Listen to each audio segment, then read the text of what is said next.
بلوچستان کے ضلع واشو کی سب تحصیل ناگ سے ہمارے نمائندہ شیرجان ساسولی کی رپورٹ کے مطابق سب تحصیل ناگ سے تقریباً 25 کلومیٹر کے فاصلے پر چھڑ چاتکی کے مقام پر معروف شاہراہ سی پیک روڈ پر واقع پل ٹوٹ پھوٹ کا شکار ہو کر ناکارہ ہو گیا ہے اور سی پیک روڈ تعمیر کرنے والی کمپنی نے پل کو موت کی کھائی بنا کر چھوڑ دیا اور سی پیک مین روڈ پل ٹوٹ گیا ہے اور روزانہ سینکڑوں چھوٹی بڑی گاڑیاں اس روٹ پر سفر کرتے ہیں، مگر NHA کی لاپرواہی کی وجہ سے کہیں مذکورہ پل ٹوٹنے کے باعث کئی حادثات رونما ہوئے۔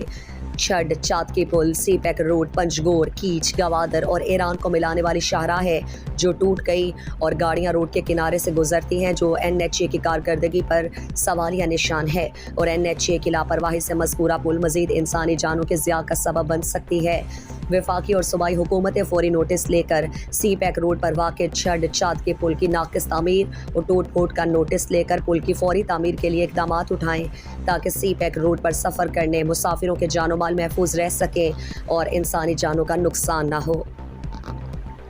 مزید دلچسپ معلومات اور خبروں سے آگاہ ہونے کے لیے Gedrosia point Facebook page, Instagram, Twitter کو فالو اور یوٹیوب چینل کو سبسکرائب کریں۔ بیل آئیکن بٹن دبانا نہ بھولیں